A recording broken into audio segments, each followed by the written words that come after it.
Ibu yang saya hormati dan teman-teman wisudawan yang saya banggakan, untuk penyampaian materi pertama yaitu akan disampaikan oleh narasumber kita yaitu Bapak Ois Al-Harani, SPC MM MPC Psikolog selaku Ketua HIMSI Jawa. Kepada Bapak Ois, waktu kami persilakan. Assalamualaikum warahmatullahi wabarakatuh. Selamat pagi, salam sejahtera untuk kita semua. Semoga kita semua dalam kondisi sehat, walafiat, tetap semangat, dan meskipun dalam kondisi berbeda, saya berharap teman-teman sekalian, khususnya para wisudawan, tetap berbahagia, tetap senyum, ya nikmati masa pandemi ini dengan kesyukuran dan berkah, ya, karena apapun itu, kita kalau tidak mengambil hikmah dan bersyukur maka kita akan rugi karena masa ini penuh hikmah, ya, meskipun kondisinya harus jaga jarak, panjenengan tidak bisa datang ke kampus, tidak bisa bawa pacar, kalau mertua atau siapapun selfie, tetapi dengan kondisi ini sebentar lagi panjenengan akan hidup di dalam dunia nyata. Kita salam semesta, fakultas kehidupan, jurusan kesehatan. Jadi paling tidak panjenengan sudah siap. Bapak Ibu sekalian, yang pertama saya mengucapkan terima kasih khusus pada Ibu Rini selaku Dekan Fakultas Psikologi Universitas Semarang, kepada para dosen, pejabat terkait di Fakultas Psikologi, kemudian narasumber Pak Tinus, sehat ya Pak Tinus, Bunda Dani juga sehat ya. Semoga nanti apa yang dibicarakan pada pagi hari ini memberi manfaat yang besar bagi kita semua. Dan di awal ini saya matur bahwa saya tidak bisa mengikuti sampai akhir karena ada acara selanjutnya dan juga mempersiapkan untuk kegiatan sosialisasi SKP. Baik, saya akan mulai dengan slide yang pertama. Apa itu HIMSI? HIMSI itu singkatan dari Himpunan Psikologi Indonesia. Kemudian HIMSI Jateng itu kepanjangan dari Himpunan Psikologi Indonesia. Jadi di setiap provinsi itu ada perwakilan-perwakilan di mana tugasnya adalah melaksanakan aturan kebijakan dari PP HIMSI, ya, orang menyebutnya PP HIMSI, Pengurus Pusat Himpunan Psikologi Indonesia. Pagi hari ini saya ingin berbagi, ya, kenapa penting menjadi anggota. Yang pertama, ini 11 Juli besok kita akan merayakan ulang tahun HIMSI yang ke-61, ya. Dulu waktu berdirinya namanya Ikatan Sarjana Psikologi atau orang sering menyebut ISPSI. Kemudian sejalan dengan perubahan ada Kongres Luar Biasa tahun 98 di Jakarta, organisasi ini berubah atau mengubah nama menjadi HIMSI.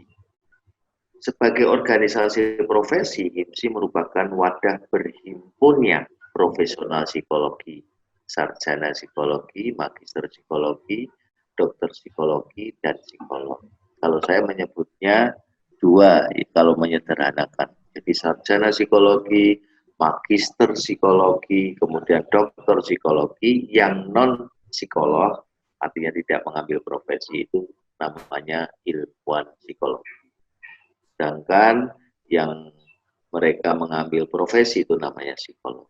Jadi anggotanya itu ada dua yang paling sederhana, meskipun ada anggota luar biasa. Jadi teman-teman sekalian, calon wisudawan, kalau Anda nanti sudah dikukuhkan menjadi sarjana psikologi, berarti Anda itu masuk klaster ilmuwan psikologi, meskipun gelarnya masih sarjana. Jadi supaya ini jelas bahwa sebetulnya dari sejak awal sarjana psikologi itu sudah ilmuwan psikologi. Jadi sama dengan yang magister sains psikologi termasuk dokter psikologi. Sejak tahun 2003, lulusan program pendidikan profesi psikologi sudah setara dengan jenjang magister. Ya, dia ada ke magisteran. Nanti bisa tanya-tanya ya. Ini saya lebih fokus kepada kegiatan dan fisik. Lanjut.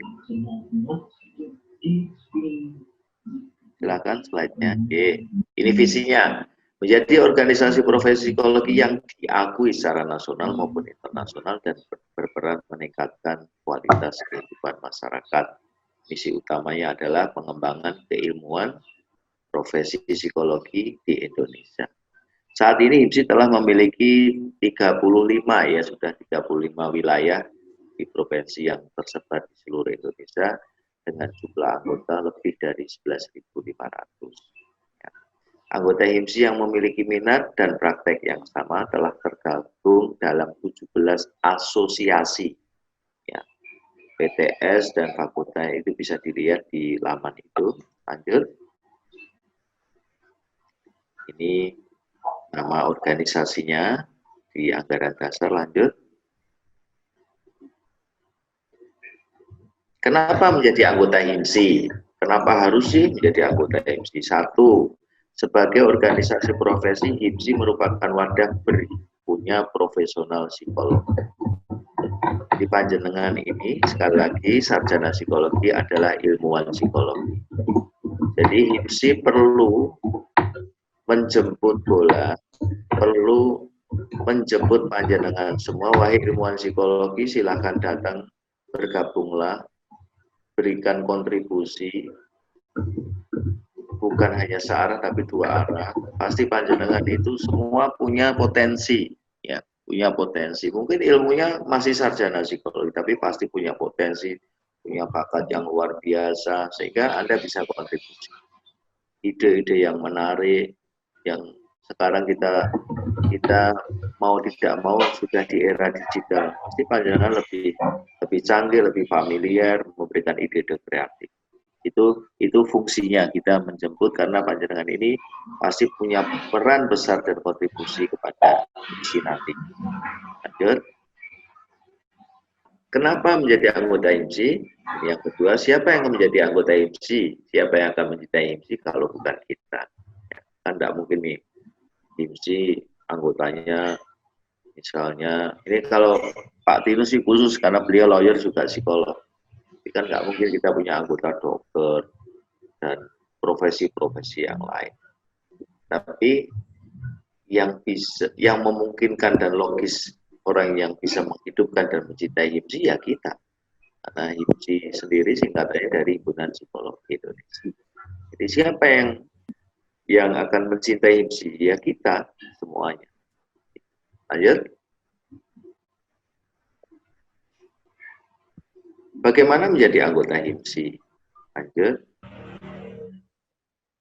Ya, ini Anda di HIMSI Jateng itu Anda bisa klik, ada form yang harus panjenengan isi, ya, tulis nama, foto, nomor HP, email, alamat email yang valid.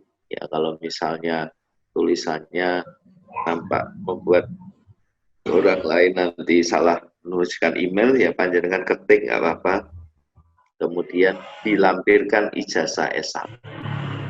Begitu panjenengan sudah, bisa kirim lewat email dateng@himsi.or.id.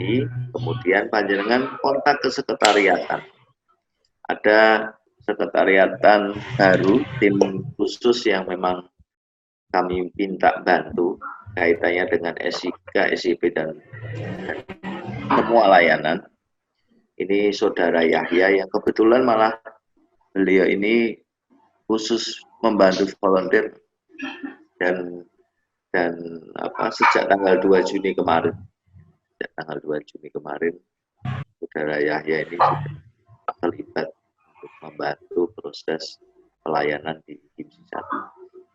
Kemudian setelah mendapatkan akun, user ID, password, ini khusus yang anggota yang telah terdaftar sebelum tahun 2016, yang lama-lama, para dosen-dosen panjenengan semua itu sudah otomatis sudah ada, tinggal diupdate. Tapi kalau panjenengan di atas 2016, sekarang panjenengan 2020 itu langsung telepon, kemudian ke sekretariatan, melakukan pendaftaran, kemudian dibillingkan.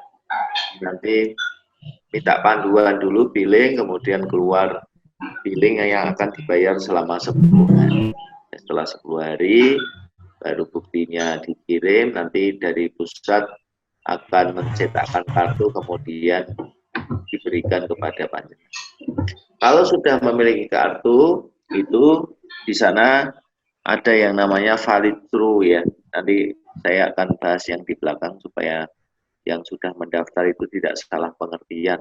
Karena di sana ada masa berlaku itu seolah-olah itu kalau sudah masa berlaku sudah tidak perlu update, ada butuh komitmen. Kemudian apakah ada biaya ketika mendaftar? Ya, ada biaya. Biayanya 250.000. Itu nanti MVA-nya. Jadi kalau panjenengan kayak GoPay, kayak Grab dan segala macam, nanti lewatnya Mandiri. Ya, lewat Mandiri ada dibayar. Jadi itu nanti tersistem dengan Bank Mandiri. Kemudian lanjut. Apa manfaatnya? Lanjut. Ya, ini nanti ini bisa didiskusikan ya. Mungkin panjenengan semua sudah tahu ya, pasti kita pasti akan menjadi keluarga psikologi. Ya, apakah kalau saya tidak menjadi anggota, tidak menjadi keluarga? Iya, menjadi keluarga, namun panjenengan tidak punya akses yang mudah untuk bertemu. Ya, bertemu dosen, bertemu dengan para senior, psikolog yang terkenal, misalnya siapa yang artis, Mbak Desi Ratnasari itu psikolog. Ya, misalnya pas ada kumpul-kumpul kok rawuh ketemunya, Anda bisa selfie dan saya pastikan tidak jaim. Ya, tapi kalau jangan ketemu di mall, mengundang gitu pasti ya dia belum tentu nengok gitu ya. Ini kan kasihan, kita sudah sarjana, undang orang, artis ternyata enggak nengok. Yang kedua, tempat silaturahim. Ya, dulu saya waktu muda ya, sekarang masih muda ya, tapi saya senang banget waktu bisa duduk sama Kak Seto ya. Jadi saya bisa melihat betul-betul dari dekat rambutnya. Oh, rambutnya ternyata memang cara sisirnya seperti itu. Ya. Sampai bisa berdekatan. Oh, jadi kita tahu ketemu psikolog senior, psikolog terkenal, orang pinter, artis. Jadi kita jadi tahu. Karena mereka akan low profile karena di keluarganya sendiri. Anda juga bisa mencari figur, model, dan tempat belajar. Nah, ini penting saya tekankan ya. Jadi teman-teman sekalian, calon wisudawan, keberhasilan Anda nantinya menjadi apa, terus Anda teguh pada pendirian Anda, 4 tahun, bahkan ada yang 5 tahun, bahkan ada yang 6 tahun belajar psikologi, tetapi ketika lulus, mereka kadang-kala tidak konsisten dengan apa yang dia cita-citakan. Ya bukan berarti pekerjaan itu rezeki Pak, pekerjaan kan saya bisa jadi apa saja, tetapi kita akan lebih bahagia, lebih nyaman, lebih kompeten dan berhasil jikalau Anda bekerja sesuai dengan bidang dan minat Anda. Jadi di sana Anda bisa cari figur. Orang yang berhasil itu justru orang-orang yang ketika dia saat mahasiswa maupun setelah lulus itu dia banyak belajar dengan senior-senior, banyak belajar. Oh, saya pengen menjadi siapa, pengen menjadi apa, Anda akan belajar. Jadi di sanalah Anda bisa cari figur. Di sana banyak asosiasi, ada APIO, IPK, ada 17, ya. Anda bisa nanya-nanya, ketemu dan mengikuti kegiatan. Kegiatannya banyak yang gratis, apalagi kondisi pandemik. Sehari bisa berapa kali panjenengan ya, bisa ikut kegiatan itu, dan itu menambah wawasan, ilmu, dan segala macam. Itu yang mestinya panjenengan manfaatkan. Kemudian minimal 1 kali pertemuan rapat anggota dan pelatihan kode etik. rapat anggota ini biasanya diberi acara-acara, ya, diberi acara-acara. Acaranya ya bisa seminar pendek, mungkin sharing, ya. Lagi-lagi panjenengan bisa kumpul-kumpul. Ya, mumpung masih lulusan baru, ya, mendapatkan rasa malu untuk belajar. Saya harus belajar ini, belajar langsung kepada narasumber maupun Anda bersama. Nanti saya akan bahas itu sebentar supaya ini mendongkrak atau sebagai daya ungkit panjenengan semua supaya Anda harus bekali itu sebelum nanti Anda ketemu di dunia kerja. Karena kalau tidak mulai sekarang, maka Anda akan menyesal gitu ya.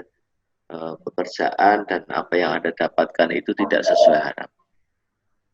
Kemudian harga murah ya. Sekarang sudah tidak ada level tingkatan, dulu itu ada yang 250, ada yang 500, sekarang sudah tidak ada. Jadi semuanya level rakyat merdeka, semuanya sama. Silver. Lanjut.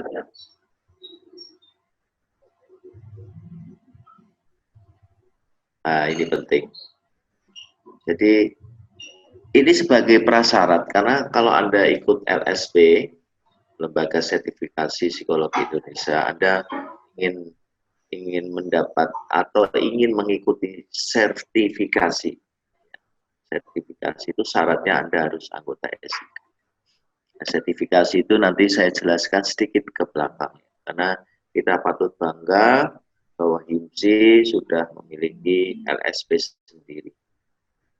Saya kebetulan Bu Rini itu juga dulu satu angkatan kedua ya di Surabaya untuk menjadi asesor. Kemudian menjadi pengurus HIMSI di cabang wilayah maupun pusat. Di sekarang ini di Jawa Tengah itu kita punya cabang 6. Satu, saya mulai dari ujung dulu, Bali Mas Cakep. Ya, ini banyak sarjana-sarjana yang mereka menjadi pengurus HIMSI. Syaratnya SIK dan aktif. Kemudian cabang X Karisidenan Surakarta. Kita nyebutnya Karisidenan Surakarta itu Solo, karena meliputi ada Wonogiri, Karanganyar, dan sekitar Boyolali. Kemudian X Karisidenan Kedu, itu meliputi Temanggung, Magelang, Purworejo, di berapa tiga. Kemudian Salatiga, ya cabang Salatiga 4. Kemudian 5 itu X Karisidenan Pati, ya meliputi Pati, Kudus, Cepu, Blora, Jeporo, sewilayahnya. Kemudian Semarang, ya Semarang itu ada sebetulnya, cuma ini lagi mati suri. Kemudian yang baru akan ini segera di launching itu nanti X Karisidenan Pekalongan. Itu meliputi Batang, Pekalongan, Pemalang, kemudian Tegal, ya sampai kepada Tegal.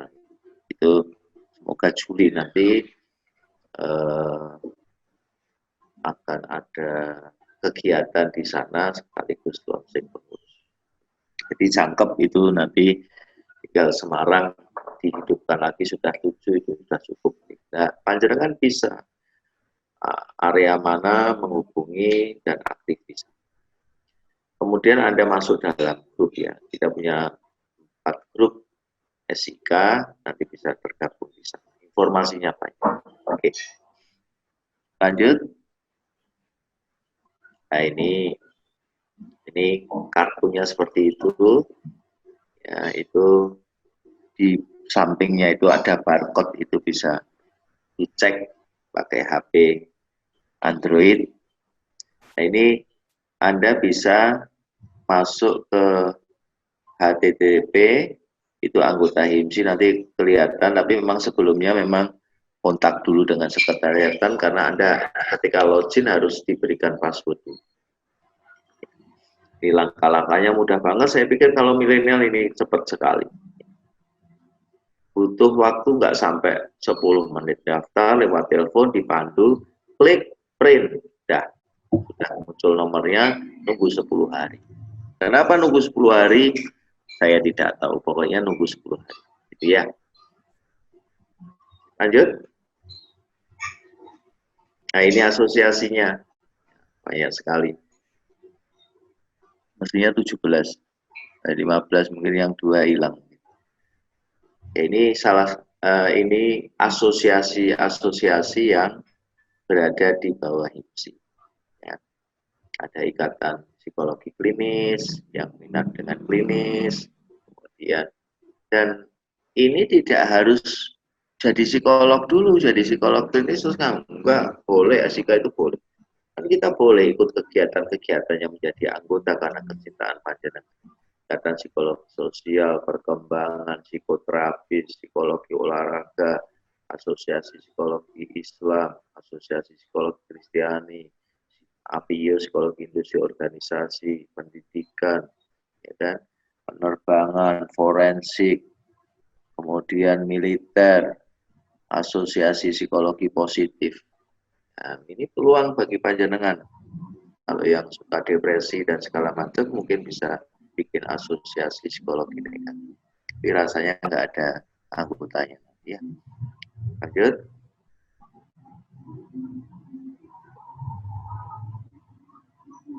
Nah, ini kemajuannya. Tadi yang saya bilang bahwa sudah ada LSP.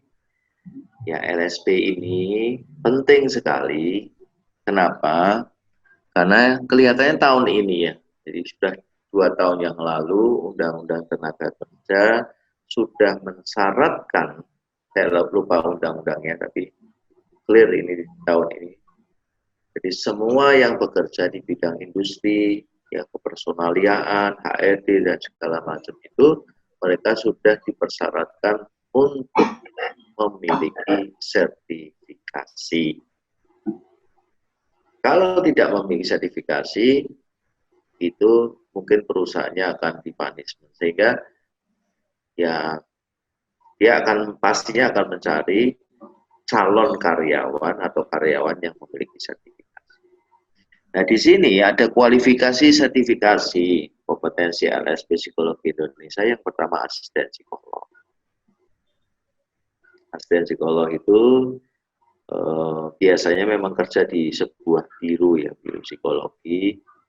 Kemudian dia dilakukan sertifikasi dari mulai pelatihan sampai ujian, kemudian diterbitkan sertifikasi asisten psikolog. Kemudian ada asisten psikolog forensik. Ini untuk mendampingi psikolog forensik. Kemudian konsultan SDM, kemudian fasilitator, asisten dan fasilitator pelatihan komunitas. Nah, asisten psikologi atau asisten psikologi forensik, konsultan SDM, asisten perancang komunitas ini syarat minimalnya adalah sarjana psikolog. Jadi panjenengan semua sudah bisa mengambil sertifikasi ini. Karena ini syaratnya S1. Dan sarjana psikologi. Ya, dari S1 toh tidak bisa kalau nggak sarjana psikologi. Kemudian psikolog bio, ini yang lulusan Mapro bio atau profesi dulu ingin mensertifikasikan karena pekerjaannya banyak di psikologi industri organisasi itu. Kemudian psikolog forensik, ya, psikolog forensik itu juga harus psikolog, kemudian psikolog sekolah. Tuh, Pak, saya kan sudah sarjana, sudah kuliah 4 tahun, ada yang 5 tahun, ada yang 7 tahun, ya. Saya kok mesti ngambil sertifikasi juga ya, karena memang itu aturan negara, ya. Sertifikasi itu aturan negara, khususnya yang bekerja di bidang industri. Kenapa harus sertifikasi? Karena sertifikasi itu dibentuk bagaimana orang itu punya standar, jadi supaya sama. nanti panjenengan ke Bandung di sana, oh sama standar bagaimana menjadi tester gitu ya. Ada di Lombok, di Bali, itu juga sama. Itu fungsinya supaya ada standar. Lanjut. Nah, ini salah satu rinciannya, aspek-aspeknya, elemen-elemennya. Ya. Nanti di sana itu, jadi intinya gini, verifikasi itu di sini kan ada elemen-elemen. Anda harus memenuhi syarat semuanya ini, nggak boleh tidak melakukan administrasi, melakukan pengamatan, pewawancara, konseling, psikoedukasi. Nah, yang Anda nanti perlu buktikan adalah kerangka wujud kerjanya. Namanya KU. Ya, tapi saya nggak boleh bocorin, tapi paling tidak Anda sudah merekam. Melakukan administrasi pelaksanaan psikotes, ya bukan nata-nata kertas gitu, tapi Anda bisa melakukan scoring, bisa menjadi tester. Kan, Pak, berarti nanti kalau saya nggak bisa ngomong, itu keliru asuh dari sejak awal. Ya, mestinya belajar kesempatan. Nanti saya akan berikan gambaran dan wacana supaya panjenengan tidak ketinggalan ya sejak awal. Lanjut. Terus lanjut.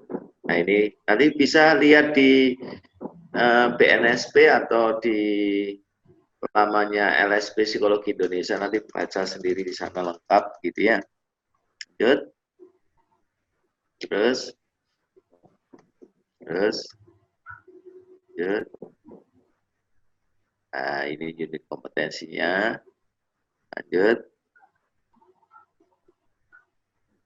Coba naik lagi dulu. Naik lagi. Asisten psikolog coba.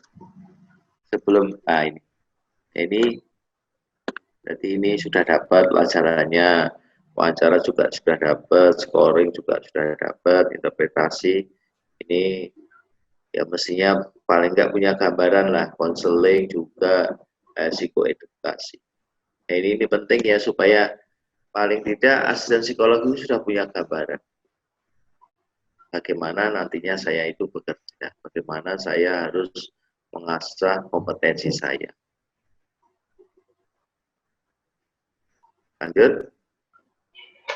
Ini asisten psikolog forensik, profiling, otopsi, terus lanjut. Ini kalau konsultan psikologi bidang SDM, ini juga S1 ini.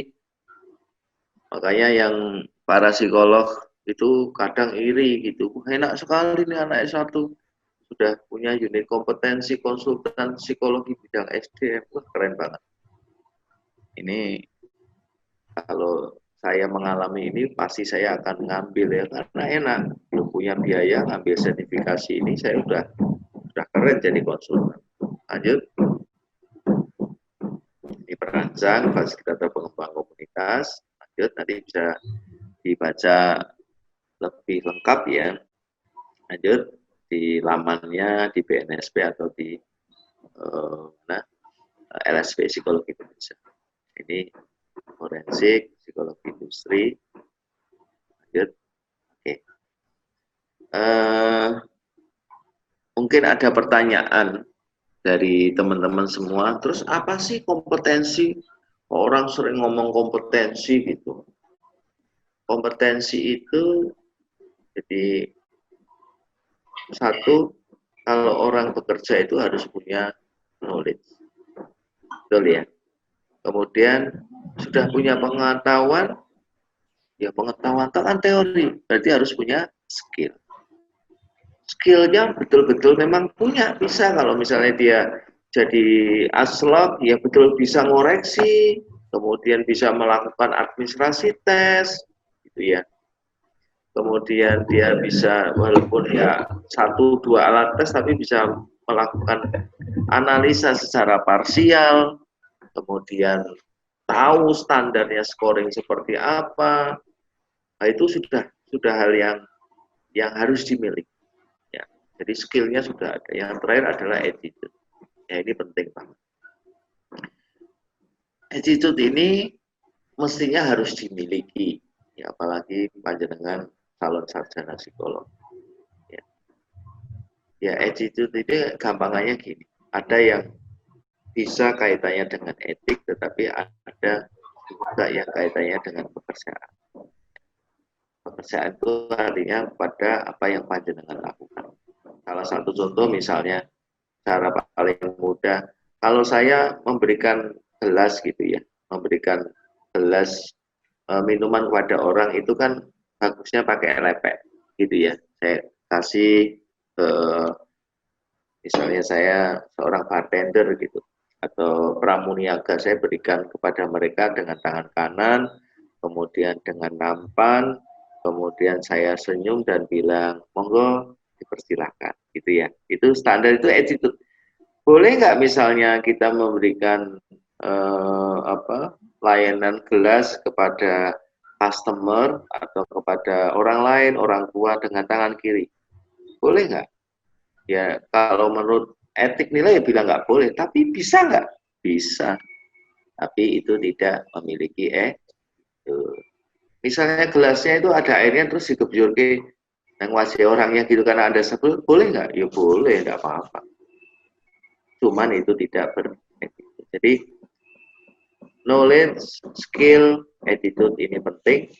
Nah, belajarlah Anda kaitannya dengan ini, dengan orang-orang di lingkungan Anda, dengan senior-senior Anda, supaya nanti ketika panjenengan nanti lulus di dunia kerja itu Anda sudah punya karakter, ya, Anda sudah punya skill, Anda sudah punya istilahnya performa, ya, sehingga ketika Anda bekerja itu ya lebih dimudahkan. Rata-rata teman-teman sarjana psikologi ketika lulus kan merasa mengeluh, nggak punya gawean, terus akhirnya dia datang ke biru-biru gitu. Ke biru-biru bukan belajar attitude, bukan belajar kompetensi, tapi belajar kamu pengen iso ngetes.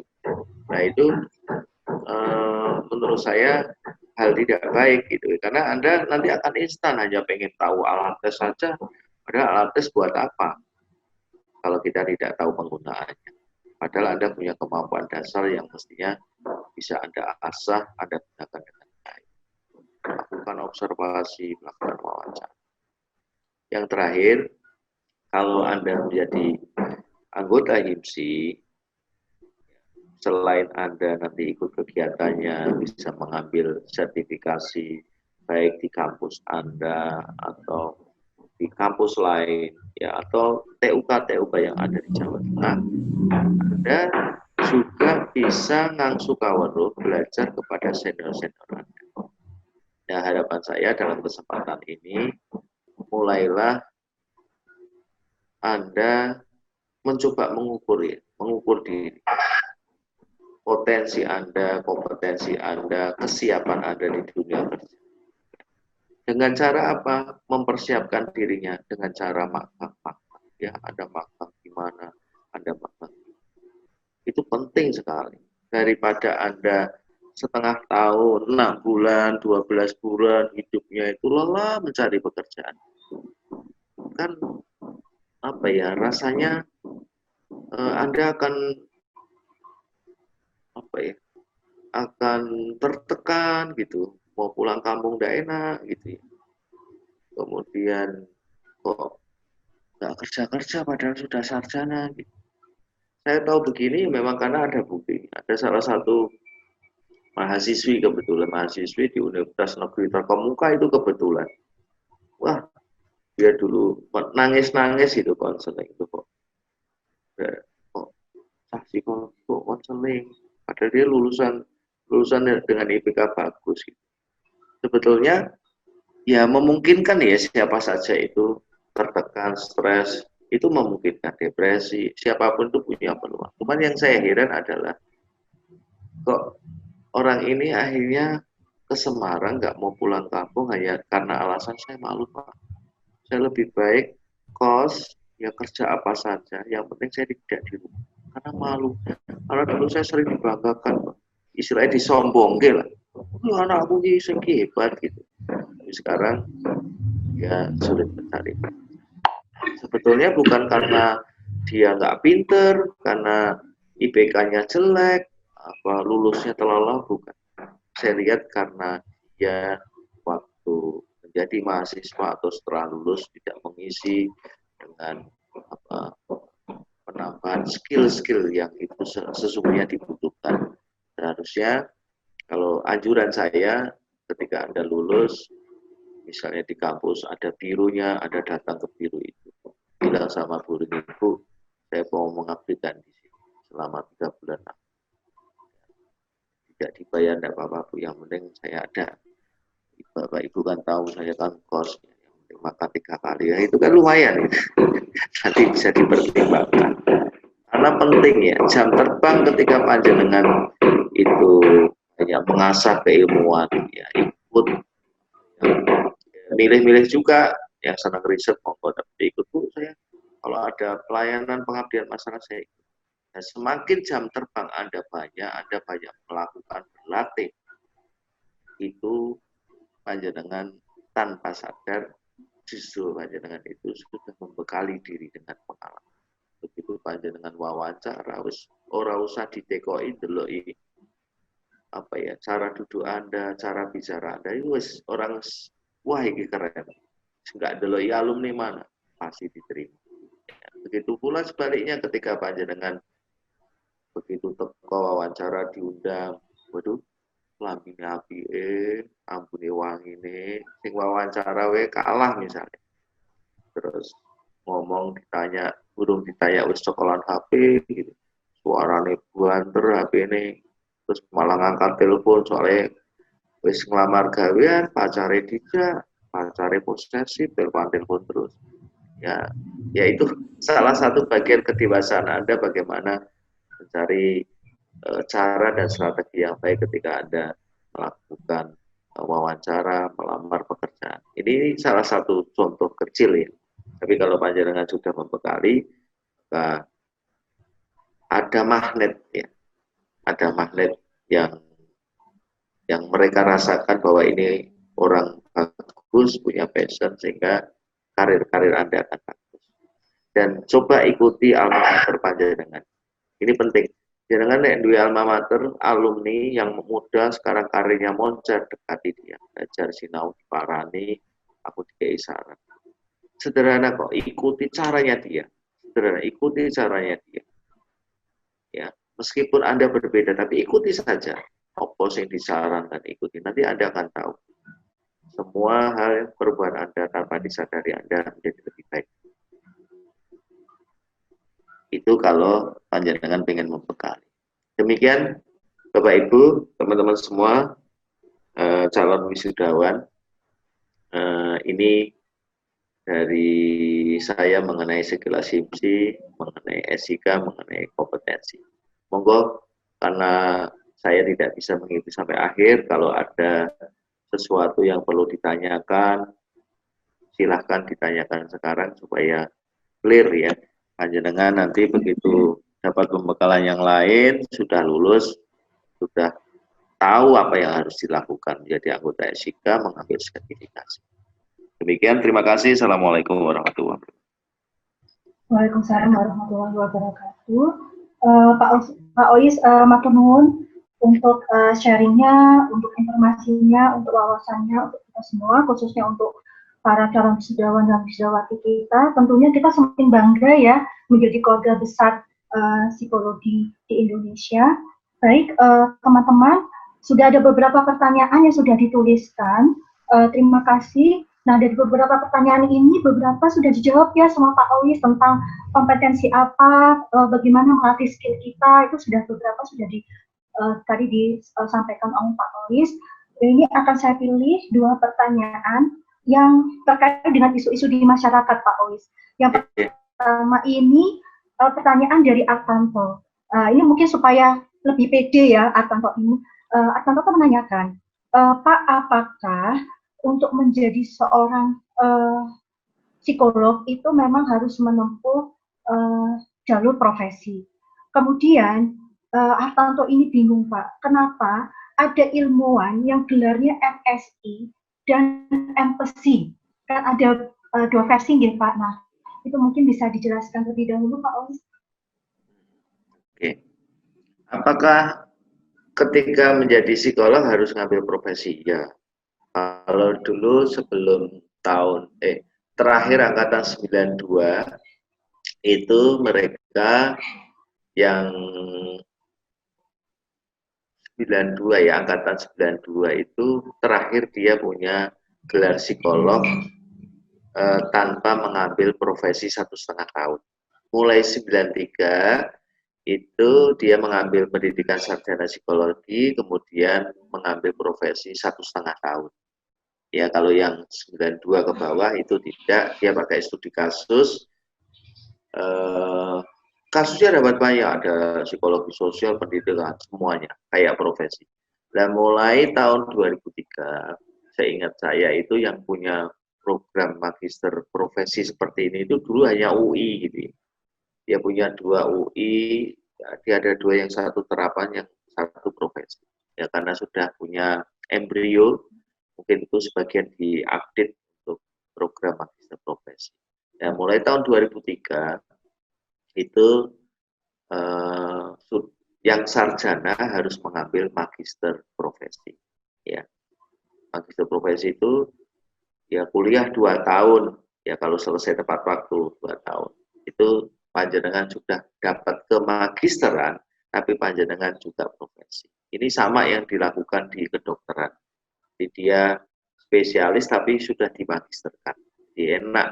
Kalau jenengan pegawai negeri itu kuliah lama tapi panjenengan dapat double, karena kalau profesi itu tidak, kalau di negeri masih golongan 3A, tapi kalau panjenengan ke magisteran bisa golongan 3B. Kemudian kok ada orang yang ngambil kuliah gelar punya MSI, kemudian MPesi itu gimana? Ya nggak apa-apa. Itu tambah lagi MPA, MM itu juga boleh, ya, atau tambah MT nggak apa-apa. Ya apa ya, itu kesenangan orang ya, mungkin dia kepuasan dia pengen mengambil studi. Ada juga yang doktornya 2, ya, doktornya 2. Saya selain Pak Titus itu juga punya teman yang S1-nya itu 3 dia. S1. Sekarang juga ngambil doktor ya. S1-nya itu SH, SE, dokter. Sekarang S2-nya juga 2, gitu ya. Saya juga nggak tahu kenapa, ya namanya senang, gitu ya. Yang penting Anda mampu, terus bermanfaat ya. Kira-kira demikian ya. Matur nuwun Pak Ois. Mudah-mudahan tadi sudah terjawab ya atau untuk pertanyaannya. Kemudian untuk pertanyaan selanjutnya, ini terkait di bidang pendidikan Pak Ois. Posisi kita, khususnya untuk, ini pertanyaan dari Ludwig Maria Ulfa, posisi lulusan sarjana psikologi, apakah bisa menjadi guru? Terus perbedaannya apa dengan guru BK atau mungkin guru lulusan pendidikan luar biasa? Terus posisi kita itu harus seperti apa? Oke. Kalau guru itu kan ada yang namanya apa itu? Akta ya. Akta. Ya. Ya kalau teman-teman dulu yang sarjana psikologi ketika dia bekerja itu biasanya mereka ngambil keguruan ya. Akta itu banyak kan di UNES mungkin masih ada, di beberapa universitas itu supaya kelegalan guru itu karena Anda kan sarjana, beda dengan universitas yang memang di sana ada ilmu pendidikannya, gitu ya. Itu yang pertama. Jadi kalau masalah bedanya itu karena memang tidak ada psikologi itu memang tidak diarahkan untuk menjadi guru gitu ya. Kan tidak, psikologi itu jadi BK itu kan tidak ada, karena di BK sendiri ada jurusannya. Sebetulnya kalau saya misalnya ditanya, Pak, ketika saya lulus saya harus kemana? Kalau Anda tanya ke saya bilang kamu jadi psikolog. Udah itu, saya nggak pernah gonta ganti itu. sudah ngambil magis, karena sekarang mapro ya sudah ngambil mapro, Anda jadi psikolog. Karena kalau orang sarjana psikologi kalau nggak jadi psikolog itu nanggung gitu. Karena awalnya dulu ada psikologi itu semua sarjana psikologi itu psikolog. Dulu kan begitu. Jadi kayak dokter itu kan nggak ada sarjana kedokteran. Jadi kalau dimungkinkan panjenengan semua kalau ya misalnya ikut sertifikasi kemudian bisa bekerja, duitnya lumayan, ya bisa dapat gaji ditabung. Saran saya panjenengan bisa ngambil magister profesi ya. Kenapa? Kalau panjenengan jadi psikolog itu melekatnya sepanjang hidup. Ya, melekatnya sepanjang hidup. Nah, misalnya panjenengan yang perempuan misalnya, itu prakteknya bisa ngikuti suami. Ya, suami kerja sana, ada praktek di sana. Suami kerja sana, ada praktek di sana. Jadi simple, kayak dulu Pak Habibie itu, almarhum, istrinya dokter, jadi ngikutin ngerawat suami. Jadi panjenengan bisa praktek dan itu nggak ada alasan untuk mencari kerja karena Anda bisa praktek secara mandiri. Kira-kira demikian gitu. Matur nuwun Pak Ois untuk penjelasannya. Baik teman-teman wisudawan, karena keterbatasan waktu untuk pertanyaan, sesi pertanyaan, kami batasi hanya 2 penanya saja. Nanti kalau ada masih kurang diskusinya, kita bisa lanjutkan di lain kesempatan. Untuk Pak Ois, mungkin berkenan untuk foto bersama dulu Pak, bersama kita semua. Mungkin untuk foto bersama bisa dipandu oleh Mas Irwan.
Baik, terima kasih Mas Irwan. Sekali lagi kami haturkan terima kasih matur nuwun Pak Ois untuk kesediaannya, untuk waktunya sudah mau meluangkan waktu di acara dari ini. Semoga acara nanti siang sukses ya Pak. Iya, matur nuwun, amin. Saya pamit Bu Hermiana, Bu Rini, saya nyuwun izin teman-teman dosen yang lain.